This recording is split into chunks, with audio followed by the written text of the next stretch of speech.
Hello les amis, je vous retrouve pour une nouvelle vidéo sur les cartes à jouer Pokémon et je vais vous faire le bilan avec toutes les statistiques de la présentation des cartes, enfin du petit achat que j'ai pu faire sur l'édition EB 12.5 Zénith Suprême. Alors j'ai utilisé un budget d'environ 45 euros pour acheter le classeur qui permet de ranger les cartes, donc ça c'est plutôt c'est un produit qui est presque obligatoire pour les collectionneurs. Alors, attention, achetez bien le portfolio qui contient plus de 252 emplacements et pas celui, le classique à 180 parce que les éditions ont maintenant plus de 200 cartes et vous allez être coincé si vous êtes gros collectionneur, vous ne pourrez pas ranger toutes vos cartes. Et également, avec ces 45 euros, j'ai acheté aussi environ 30 euros de cartes. Je voulais faire en plus la référence au fait que c'était un produit qui coûtait de cette façon-là. Mon investissement coûtait moins de 50 euros, donc 5 euros de moins que le prix d'un coffret dresseur d'élite. Donc c'est pour vous donner un ordre d'idée et de comparaison. À noter aussi que cette édition étant sortie début janvier, et il y a presque 6 mois, ça fait que il était plus difficile d'obtenir des cartes à premier prix. Je pense au reverse. Donc comparé à la dernière édition que je vais plus vous présenter EV01 où j'ai eu pas la chance de récupérer pas mal de reverse, là j'en ai pas eu du tout dans mes achats. Mais donc je vais tout vous détailler dans cette vidéo de statistiques, combien j'ai eu de cartes différentes sur les cartes de l'édition, c'est très important pour ce budget-là. Alors, à noter, le prix, c'est j'ai fait 5 commandes de cartes.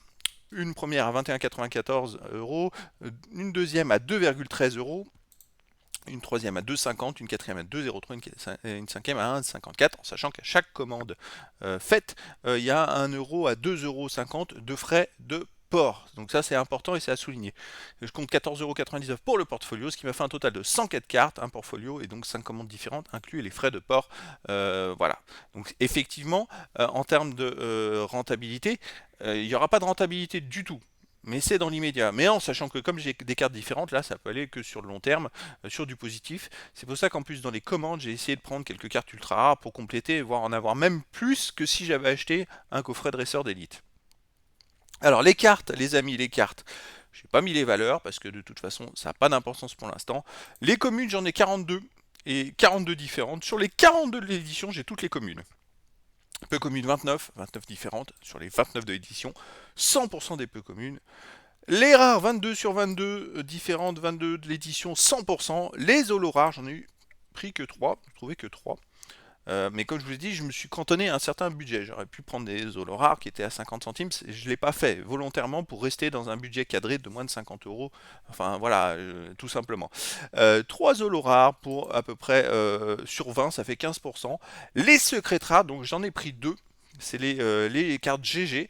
Je me suis dit c'était sympa d'en avoir dans la collection, surtout voir l'évolution des prix dans le temps. Et puis voilà, j'en ai 2 sur les 71 de 82%. Les ultra rares 6 différentes sur les 46, 13%. Vous voyez, j'ai quand même complété avec des cartes, j'ai quand même pris 2 secrets rares et 6 ultra rares pour ce budget de 45 euros. Donc c'est quand même important et c'est à souligner les amis. C'est pas rien, c'est pour vous donner un ordre d'idée. Alors le portfolio je le compte à 15 euros, ce qui fait un total de 37,50 euros. J'ai compté 7,50 € de frais de port environ.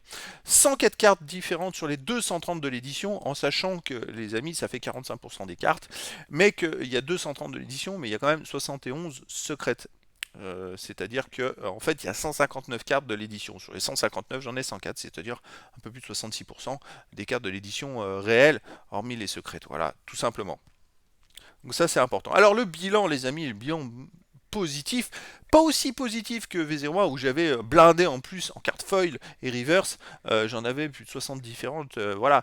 Là le bilan, donc c'est un prix d'achat de 45,13 € qui compte à l'intérieur, j'ai mis 7 commandes, non c'est faux, c'est 5 commandes de cartes pour 30,14 €, dont 7,50 € de frais de port, voilà, quand même important. Le portfolio, ce qui me fait une valeur d'ouverture de 37,50 € à peu près, qui me fait une rentabilité de moins 7,63, donc un produit, comme je le dis toujours, et c'est pour ça que j'ai arrêté de faire des ouvertures, c'était un peu la loterie. il y avait très peu de cartes de valeur à l'intérieur, ou alors il fallait avoir un énorme coup de chance, et en plus on avait beaucoup de cartes en double. Donc c'est pour ça qu'avec les achats à l'unité, au moins j'ai des cartes différentes. C'est plutôt sympa, je vous invite à voir les vidéos, d'ailleurs la vidéo de présentation et la vidéo de rangement, parce que vous verrez, ça rend pas mal dans le classeur ce nombre de cartes, puis ça permet d'en avoir quand même plus de 100 différentes sur cette édition pour un budget quand même raisonnable de 45 euros, et pas rentrer dans des budgets, parce que si vous achetez le coffret dresseur d'élite, les tripacks, la boîte de 36 pouces, vous pouvez retrouver avec un budget de 200 euros et avoir autant de cartes que ce que j'ai eu, hein, attention, hein. Vous aurez un peu plus, peut-être un peu plus de cartes ultra rares, mais voilà, c'est pour vous donner un ordre d'idée, et donc c'est quand même à souligner. Alors, cette édition, j'ai un peu moins complété que l'édition V01. Le V01, la différence, c'est que je m'y étais pris juste après la sortie.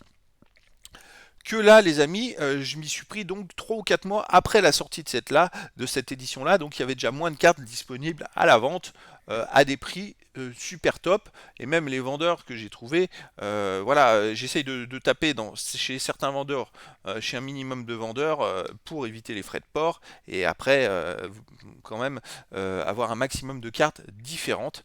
Donc voilà, les amis, voilà, c'était un peu la vidéo bilan et statistique, avec un budget de 45 euros qui comprend le portfolio, donc 15 euros de portfolio plus 30 euros de cartes. J'ai pu avoir 104 cartes différentes sur cette édition EB12.5 Zénith Suprême, et sur ces 104 cartes, j'ai quand même eu 2 secrètes et 6 ultra rares.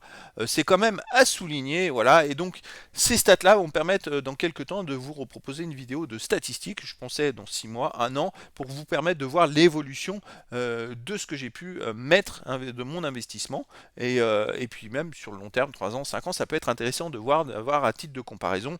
Bon, j'ai moins de cartes reverse ce coup-ci, donc je pense que les prix des cartes reverse montent plus, mais en tout cas c'était intéressant de vous faire cette analyse là. Donc voilà les amis, et ben écoutez, je vous dis à très bientôt pour une nouvelle vidéo.